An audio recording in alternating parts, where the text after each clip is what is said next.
Bonjour à tous, c'est TD72 Pro, comment allez-vous? Moi ça va très bien, donc aujourd'hui j'espère cool. Aujourd'hui je vais vous faire une vidéo trucs et astuces sur cette imprimante 3D, la Anet A8, qui est une imprimante 3D qui se vend entre 200 et 250 $ en général. Et aujourd'hui on va parler de plusieurs trucs, donc quoi faire avant d'utiliser l'imprimante, une fois qu'elle est paramétrée, quoi faire avant d'imprimer, quoi faire pour imprimer, quoi faire après avoir imprimé. On va parler des améliorations qu'on peut faire dessus et aussi là, du diagnostic, donc quoi faire pour troubleshooter certains problèmes. Alors je précise tout de suite que cette imprimante, mon review dessus, lien dans la description, et aussi si vous voulez acheter cette imprimante, lien dans la description encore une fois. Ok, alors voici l'imprimante. Disons que là vous venez de tout monter, l'imprimante au complet, tous les branchements sont faits et vous pensez que c'est prêt à utiliser.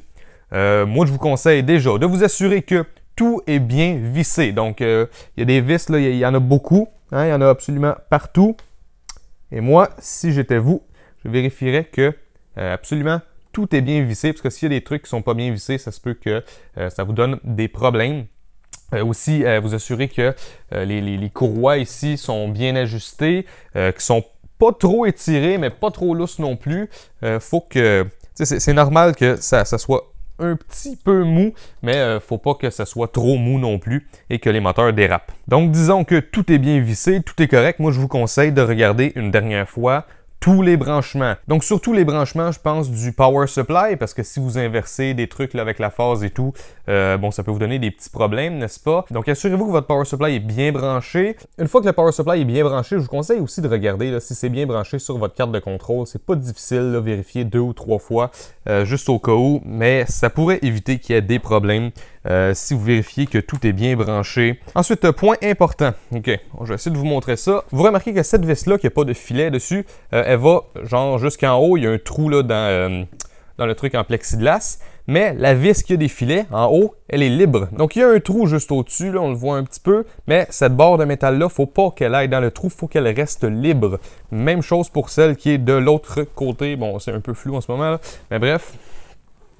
Ce que ça permet de faire, c'est que ça va compenser pour les imperfections des barres verticales qui n'ont pas de filet, juste les barres de glissement. Là. Comme ça, ben, s'ils sont un petit peu plus écartés ou un peu plus rapprochés là, vers le haut ou vers le bas, peu importe, ben, ça va compenser les imperfections, le fait qu'on peut flexer ici. Parce que j'ai remarqué que quand mes barres étaient là, jusqu'en haut, jusque dans le trou en haut, voilà, ce trou-là. J'ai remarqué que le moteur de l'axe des Z, il forçait beaucoup.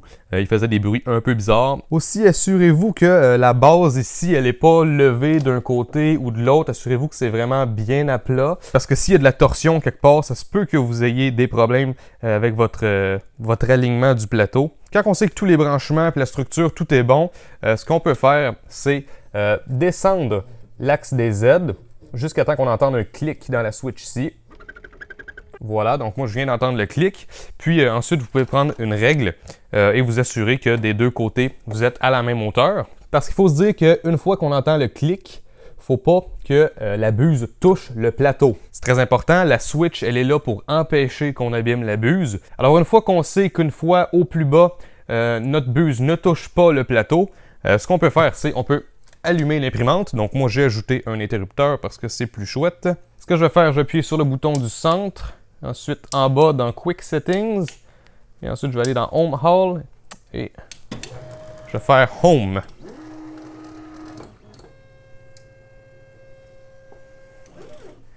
OK, donc là, on voit qu'on s'est mis à la position Home. Maintenant, je vais retourner en haut. Et je vais aller tout en bas, encore une fois, dans le menu des Quick Settings. Disable Stepper. Maintenant, les moteurs sont désactivés. Puis, je peux là, déplacer mes trucs librement. À partir du moment où on est à la position Home, ce qu'on va vouloir faire, c'est aller dans les 4 coins du plateau, donc à peu près aux extrêmes. Et ce qu'on va faire, c'est on va utiliser un petit bout de papier tout à fait normal et on va passer en dessous. J'ai un petit peu de difficulté à passer la feuille, donc ça veut dire que mon plateau il est trop haut dans ce coin-là, donc il va falloir que je le baisse un peu. Et on veut juste sentir un tout petit peu de résistance. On veut juste sentir que la buse, elle est là quand on met le papier en dessous. Mais on veut pas que ça fasse là, comme que ça me fait en ce moment où j'ai de la difficulté à passer. Peut-être qu'il y a un côté qui va être plus, qui va être mieux ajusté, je sais pas. Non, voilà, mon plateau il est trop haut partout. Mais comme ça ici, ça serait pas si pire. Vous voyez, moi, je sens un petit peu que ça touche, sauf que je suis capable là, librement de faire bouger le papier. Donc, on veut que ça fasse ça dans les quatre coins, parce que ben, si ça fait ça dans les quatre coins, ça veut dire qu'en théorie, au milieu, on est bon aussi. Donc, bon, dans mon cas, je suis bon au milieu, mais je suis pas bon dans les quatre coins. Donc, mon plateau, moi, il n'est pas encore parfaitement ajusté. Donc, avec les vis, dans les quatre coins, on ajuste. Alors, une fois que votre plateau est ajusté, vous refaites Home All. Puis ensuite, vous revérifier que ben, les ajustements sont encore bons, en fait. Puis par la suite, vous pourrez démarrer votre impression. Bon, alors disons que l'imprimante est parfaitement calibrée, donc on est prêt. Sur l'ordinateur, on va télécharger un slicer. Donc un slicer, ce que ça fait, c'est que ça va prendre votre modèle 3D et ça va en fait créer le chemin que la tête d'impression doit prendre pour imprimer correctement l'objet. Donc essentiellement, ça va créer chaque layer et ça le met dans un langage que l'imprimante va comprendre. Ça s'appelle du G-Code. Cura, c'est fait par Ultimaker. C'est gratuit. C'est aussi compatible avec Windows, Mac et Linux. Donc, voilà. Aussi, on peut en profiter pour aller sur Thingiverse et télécharger des trucs. Donc, moi, je vais télécharger cette pièce-là qui est en fait un truc qui va aller sur la Anet A8 et qui va peut-être un petit peu aider à corriger le Z-Wobble. Donc, ça va solidifier un petit peu la structure. Donc, on va aller dans Thing Files et on va cliquer dessus et ça se télécharge. Voilà. Donc, voilà, télécharger Cura, installer Cura. Moi, je l'ai juste ici, voilà. Donc, Cura, ça ressemble à ça. C'est pas super compliqué. Donc, on va ajouter l'imprimante. Donc, je vais vous montrer mes paramètres d'imprimante, Machine Settings, voilà. Donc ça, c'est les paramètres de l'imprimante. Donc largeur, profondeur et hauteur. Donc ça, c'est important, 220, 220, 240. Build Plate Shape, c'est rectangle. Machine Center is 0, c'est pas vrai. Oui, on a un Heated Bed, on coche ça. G-Code Flavor, Reprap Marlin. /Sprinter, voilà. Printhead Settings, on rentre rien là-dedans à part le nozzle size qui est 0.4. Donc ça, c'est le début du G-Code qu'on envoie à l'imprimante et ça, c'est ce qui va être à la fin. Donc ça, c'est avant les instructions d'impression littéralement de notre objet. Et ça, c'est après avoir imprimé l'objet, on veut que ça fasse ça. Donc éteindre l'extrudeur, éteindre le bed, puis ensuite là, aller à telle position, blablabla. Donc ça, j'ai trouvé ça sur une vidéo de quelqu'un sur YouTube, quelqu'un qui possède la Anet A8 et qui l'a testé et tout et tout. Et j'ai trouvé que ces paramètres semblent très bien fonctionner. Donc dans la description, il y aura un lien pour aller voir cette vidéo-là et vous pourrez faire copier-coller de ces trucs-là. Et aussi, si on va dans Settings et Profil, voilà. Dans la même vidéo, vous pourrez télécharger le profil Anet A8 Medium et Anet A8 High. Donc, essentiellement, c'est vos profils d'impression. Donc, si je vous montre ça ici, vous voyez, si je me mets en Medium, on voit que j'ai une résolution de 0.2 mm à 20%. Donc, avec tout plein de settings comme ça, on imprime à 75 mm/s, etc. Et si je me mets en mode High, on voit que ça a changé la résolution. Donc, voilà. Ah, il y a aussi le print speed, apparemment. Entre Medium et High, on imprime beaucoup plus lentement à High. Donc voilà, dans la description, encore une fois, il y aura le lien pour aller télécharger ces settings-là. C'est dans la même vidéo que pour les paramètres de l'imprimante que je vous ai montré tantôt. Ensuite, les matériaux. Moi, j'ai juste le PLA, donc générique PLA, blablabla. Densité 1,24 g par centimètre cube. Le diamètre, c'est 1,75 mm. Mes bobines de filament pour 1 kg, moi, ça me coûte genre 27 $, donc j'ai écrit 30. Et en entrant ces paramètres-là, Cura va être capable d'estimer la longueur de fil qu'on va avoir besoin pour imprimer quelque chose, le poids que ça va peser, ainsi que le coût que ça devrait coûter à imprimer. Donc voilà, je pense que j'ai fait le tour donc, des matériaux, les profils et les paramètres d'imprimante. Donc ce qu'on peut faire, on peut ouvrir un fichier, donc téléchargement. Donc moi je vais ouvrir le truc que je viens de télécharger, je vais en ouvrir deux, parce qu'on va en mettre de chaque côté. Peut-être les rapprocher comme ça, ok, ça devrait être bon. Je veux pas qu'il soit trop collé, mais je veux pas qu'il soit trop loin non plus parce que la tête d'impression fait un étage à la fois quand même. Donc elle va faire un étage ici, ensuite elle va aller là, faire un étage, puis ensuite deuxième étage. Et donc là, vous voyez le slicer, ce que ça fait. Si je me déplace correctement, on voit là tout bien là qu'est-ce qui va se passer là, dans la fabrication. Donc comme vous pouvez voir, ça va prendre 1 h et 4 minutes. J'ai remarqué que le temps qui est écrit dans Cura, essentiellement, il faut faire x2. Parce que Cura il est habitué de calculer le temps selon les imprimantes de Ultimaker qui sont bien sûr plus rapides parce qu'elles sont beaucoup plus dispendieuses. Mais par exemple, la longueur de filament, ça a l'air correct. Le poids aussi, ça a l'air pas si mal. Et vous voyez que imprimer ces deux trucs-là, ça devrait me coûter 42 sous. Dépendamment quel genre de pièce que vous allez imprimer, si vous avez là, des endroits vides comme ça, donc dans la position que je montrais tout à l'heure. Donc disons que j'imprime comme ça et qu'il y a du vide ici, on peut cliquer ici « Enable Support ». Et ça va comme imprimer des trucs au milieu ici pour qu'on puisse se tenir en haut. Et ensuite, vous pourrez, là, avec des pinces, là, enlever tout le matériel de support qui va être là.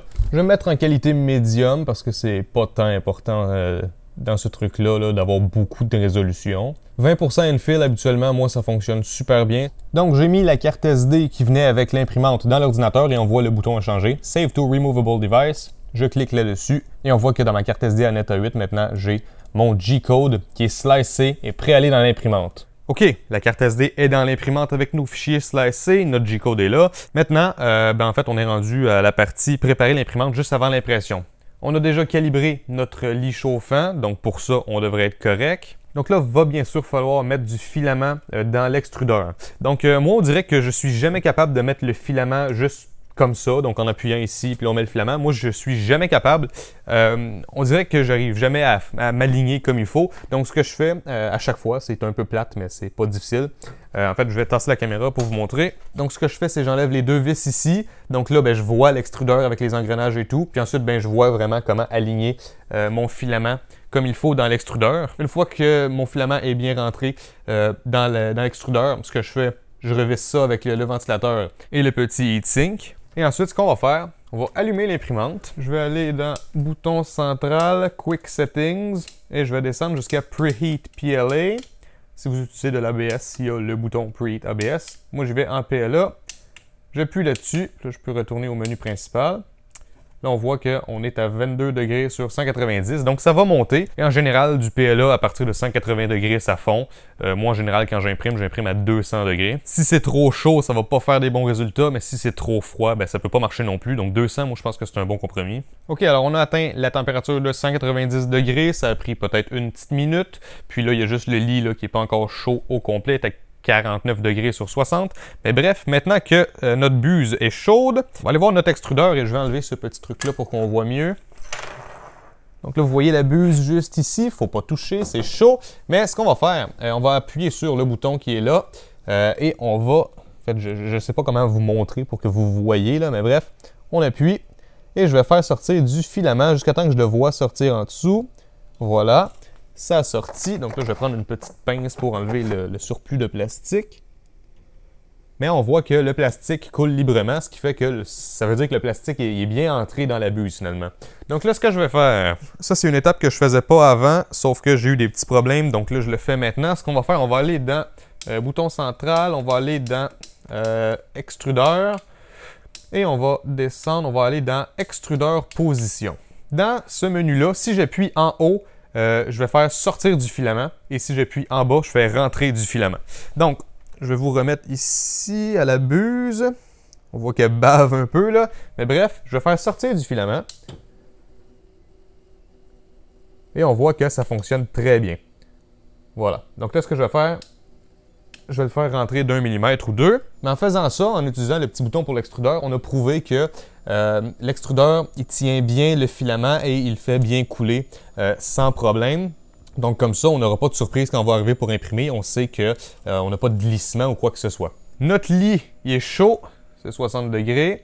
Notre buse est chaude. On sait que l'extrudeur, il fait bien sortir le plastique. On n'a pas de problème. Donc on va appuyer sur le bouton central. On va aller dans Print File. Et on va aller imprimer notre truc qu'on a dit qu'on allait imprimer. Donc là, on voit que dans mes settings Cura, j'ai dit que je voulais que ça chauffe à 200. Donc la température va augmenter tranquillement. Et moi, ce que je fais pendant ce temps, quand je vois que la température elle monte et que ça coule encore un peu le plastique, j'aime ça enlever du plastique au fur et à mesure. Parce que si ça arrive et que ça imprime puis que ça bave un peu du plastique, ça va pas super bien faire les premières layers. Et les premières layers sont critiques. OK, alors là, mes premières layers sont plus satisfaisantes que tantôt. Donc voilà, tantôt, c'était pas super les premières layers que j'avais. Mais bref, ça a fini par marcher au deuxième essai. Et honnêtement, à partir du moment où vos premières layers fonctionnent, dans mon expérience à moi, du moins, tout le reste se passe très bien. Alors tantôt, je vous avais parlé que je trouvais que la base était un petit peu petite, puis j'avais peur que ça se décolle pendant l'impression, et malheureusement, c'est ça qui est arrivé. Vu que c'était comme ça sur la base, ben, en imprimant, ça a décollé avant de terminer. Donc j'ai décidé de faire, en fait, ce que je vous avais dit qui était possible de faire tantôt. C'est-à-dire que je vais imprimer mes pièces comme ça, mais je vais mettre du support. Donc si je vais voir là, les layers, voilà, vous voyez ce qui est en bleu ici. Donc ça, c'est du support qu'on va pouvoir enlever. Puis, d'après moi, comme ça va être beaucoup plus solide, puis ça va permettre d'imprimer sans problème. Et aussi, il ne faut pas oublier que du PLA, c'est du plastique, de l'ABS aussi. Donc, je vous invite quand même là, à recycler les retailles d'impression. Donc, en fait, on pourrait tout de suite parler de quoi faire après l'impression. Donc, après l'impression, bien sûr, votre pièce de plastique va être collée au lit, mais c'est quand même pas si mal à détacher. Vous pouvez utiliser un genre d'outil comme ça en métal et on peut décoller l'objet assez facilement de sur le plateau. Ensuite, il suffit juste de nettoyer l'objet avec une Dremel ou une lime ou du papier sablé, etc. Donc moi, j'ai imprimé cette grosse vis avec un écrou ou bref, peu importe comment on appelle ça. Et voilà, j'ai juste un petit peu clean-up des genres de petits débordements que j'avais. Puis voilà, on peut voir que ça peut se visser et se dévisser et c'est encore plus addictif qu'un fidget spinner selon moi. Et bien sûr, une fois que c'est imprimé, vous pouvez là, peinturer de la couleur que vous voulez et tout. Il y a plein de trucs qu'on peut faire avec, c'est du plastique.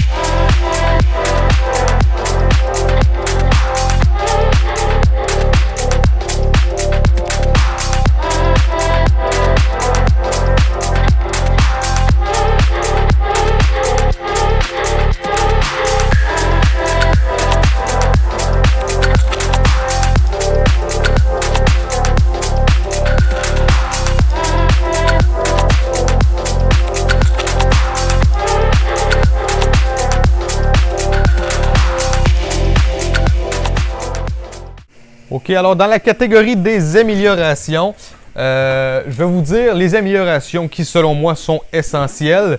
Puis ensuite, je vais vous parler aussi de d'autres améliorations que vous pouvez ajouter. Donc, la première chose, je pense que vous devriez imprimer, c'est le genre de petit adaptateur pour le ventilateur que j'ai mis dessus. Donc, dans la description, il y aura un lien vers mon site web. Tous les liens vont être dessus là, pour télécharger les upgrades que je vous parle en ce moment. Mais bref, cet adaptateur-là va vraiment aider à bien refroidir le plastique pendant l'impression, une fois qu'il est arrivé sur la bonne layer. Donc, voilà, ça aide beaucoup. Ensuite, ce que vous pouvez faire, c'est ce petit bouton que j'ai mis là. Donc, c'est juste plus confortable pour le pouce quand on change de filament.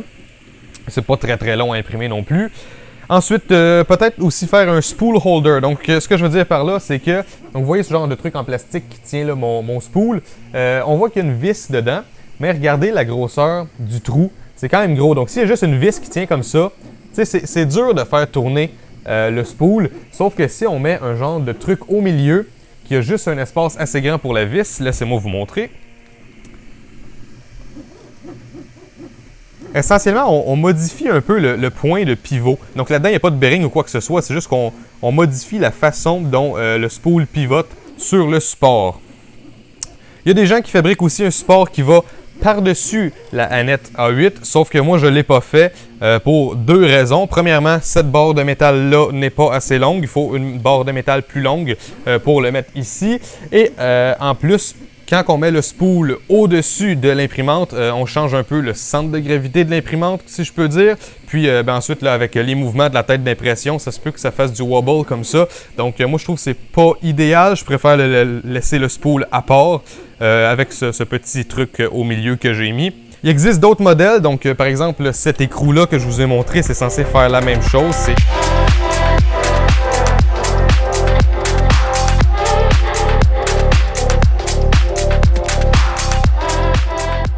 C'est un centre pour un spool, sauf que des spools, il y en a de plusieurs grandeurs. Donc je pense que le plus commun, c'est genre 51 mm et 35 mm. Ça, c'est pour les 51 mm, puis moi, j'ai des spools de 35 mm. Donc bon, je l'ai quand même imprimé, même si je me suis rendu compte que c'était trop gros, parce que je sais qu'il y a des spools qui existent pour cette grandeur-là. Mais comme que je vais vous montrer au montage, là, avec des petites images, ça gaspille beaucoup plus de plastique que les deux petits morceaux que j'ai imprimés ici, parce qu'ils font pas la largeur au complet du spool, c'est vraiment juste là, des trucs que tu clips en avant et en arrière.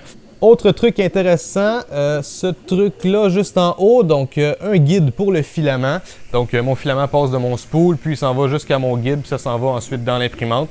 Ensuite, l'autre truc que j'ai fait, donc ça c'est pas une pièce imprimée en 3D malheureusement, mais j'ai ajouté cet interrupteur. Dans la catégorie des upgrades qu'on peut faire qui sont peut-être moins nécessaires selon moi, on a un belt tensioner pour l'axe des Y et pour l'axe des X. Donc pour ajuster l'étirement de nos petits trucs en caoutchouc, là, je sais pas pourquoi le mot m'échappe en ce moment, mais bref. Mais ce qu'il faut faire attention par contre avec les belt tensioners, c'est que si on met trop de tension dans nos belts, ce qui va se passer, c'est que toutes nos impressions vont comme être upscaled. Parce qu'à chaque fois que le moteur va faire un mouvement, vu qu'il va y avoir plus de tension dans la belt, ça va comme pas faire le même déplacement au niveau du plateau, par exemple. Donc, bref, faut faire attention, faut pas trop étirer les belts. Mais moi, je pense pas d'imprimer ce truc-là parce que c'est pas très dur à ajuster. Il faut juste tirer un petit peu dessus puis ajuster des petites attaches plastiques. Autre mise à jour facultative, c'est ce que je suis en train d'imprimer en ce moment qui va se clipper ici et là, donc pour réduire le Z-wobble. Il existe aussi un genre de petit tool holder, donc ça se visse là, juste en arrière ici sur les deux vis qui tiennent la carte de contrôle. Puis ça permet de tenir là, des petits Allen keys, des petits tournevis, etc. Donc pour garder des petits outils toujours à portée de main. Il existe aussi un genre de couvercle qu'on peut mettre par-dessus la carte de contrôle. Donc vous pouvez imprimer ça aussi si vous voulez pour protéger là, les fils, pas mettre les doigts dessus, etc. Ensuite, si vous voulez vraiment amener cette imprimante au prochain niveau, moi je trouve que c'est absolument pas nécessaire, mais bref, sachez que ça se fait. On peut changer le heat bed pour avoir un heat bed qu'on n'est pas obligé de toujours mettre là, du papier collant dessus pour que ça colle. Donc, changer le type de heat bed, c'est possible. Vous pouvez même changer l'extrudeur pour quelque chose là, qui chauffe mieux ou etc. Je sais pas. Mais il y a différents types d'extrudeurs. Vous pouvez aussi changer le contrôleur pour avoir un contrôleur qui est plus puissant. Encore une fois, moi, je pense pas que c'est nécessaire, mais vous pouvez. Et aussi, il y a beaucoup de gens qui m'ont envoyé des messages là-dessus. C'est le capteur auto-leveling. Donc, au lieu d'avoir la petite switch qu'on a ici pour l'axe des Z, c'est possible d'avoir un capteur qu'on va attacher à côté du ventilateur ici. Et comme ça, notre tête va faire le leveling automatiquement. Puis on n'a pas besoin de toujours gosser avec les vis là, pour que ça soit fait parfaitement. Sauf que sachez que si vous faites ça, il faut changer le firmware qu'il y a dans la carte. Parce que c'est pas le même en fait. Ça prend un firmware spécial qui gère notre capteur. Sauf je pense que c'est pas nécessaire parce que je veux dire, vous l'avez vu, c'est pas difficile à ajuster. Il faut juste tourner des vis puis passer un petit truc en papier en dessous de la buse pour voir si c'est bien ajusté. Puis aussi, en fait, une petite switch comme ça, c'est à peu près impossible d'avoir des problèmes avec. Je veux dire, c'est un interrupteur, ça touche pas. Tandis que le capteur, ça se peut que vous ayez un mauvais capteur. Et j'ai déjà entendu des histoires où est-ce que le capteur a fait défaut et bang! La buse est allée se claquer la figure dans le plateau chauffant. Donc voilà, moi je préfère juste rester avec la petite switch mécanique, c'est beaucoup plus efficace selon moi. Ok, alors maintenant je propose qu'on parle plus de diagnostic. Donc si vous voyez que quand vous faites home, la tête n'est jamais à la même hauteur sur le plateau. Donc il y a plusieurs raisons possibles. Donc déjà peut-être qu'il y a de la torsion au niveau du lit en bas comme je vous ai montré. Il faut vraiment que ça soit à plat des deux côtés. Et aussi, n'oubliez pas que les barres en métal avec des filets ne touchent pas en haut, elles sont lousses. C'est normal. Autre problème possible, peut-être que votre premier layer ne colle pas bien, alors assurez-vous d'avoir bien mis le papier collant. Sinon, il y a d'autres solutions comme mettre du fixatif pour cheveux, je pense que ça fonctionne, et aussi juste de la colle en bâton pour le papier. Apparemment, ça fonctionne aussi. Mais surtout, assurez-vous d'avoir bien ajusté le plateau. C'est la chose à regarder en premier. Si vous remarquez que votre moteur de l'extrudeur il fait des genres de bruit de cliquement et qu'il n'y a pas de filament qui sort, ce que je vous conseille de faire, dévisser donc le ventilateur ici, regardez dans l'extrudeur qu'est-ce qui se passe. Ça se peut que votre filament soit mal aligné parce que c'est pas normal que le moteur fasse des clics et puis qu'il n'y ait rien qui sorte. Donc faites chauffer la buse, puis ensuite manuellement faites couler du fil en appuyant sur le bouton ici bien sûr. Puis si vous voyez que vous êtes capable librement de faire couler du fil, en théorie le moteur ne devrait plus forcer, ça devrait fonctionner. Un autre problème possible, ça se peut que vous ayez une buse qui est bouchée. Donc en général le bout, ce que c'est chaud, ça bouche pas parce que le plastique il coule naturellement. Sauf que le bout de métal qui est juste avant la buse, ça se peut que quand vous enlevez votre filament après avoir fait une impression, il y a du plastique fondu qui refroidit sur les parois du genre de guide de filament en métal. Si ça arrive, ben là, c'est sûr que vous allez vous demander comment est-ce que je fais pour faire décoller ce plastique parce que bon, ça fonctionne pas. Moi, je vous conseille de prendre un truc qui fait du chaud. Donc, moi, j'ai cette petite torche au propane qui est genre un heat gun. Puis ce que je fais, c'est je démonte encore une fois tout ça ici pour voir l'extrudeur. Puis ensuite, où est-ce qu'il y a du plastique fondu, je fais chauffer un petit peu et ensuite je prends quelque chose de pointu et je fais tout couler le plastique qui est maintenant fondu. Donc c'est pas plus compliqué que ça, là, réparer une buse qui est bouchée. Il faut juste faire fondre le plastique d'une façon ou d'une autre. Donc avec un briquet ou un truc du genre en faisant attention de ne pas brûler les trucs autour.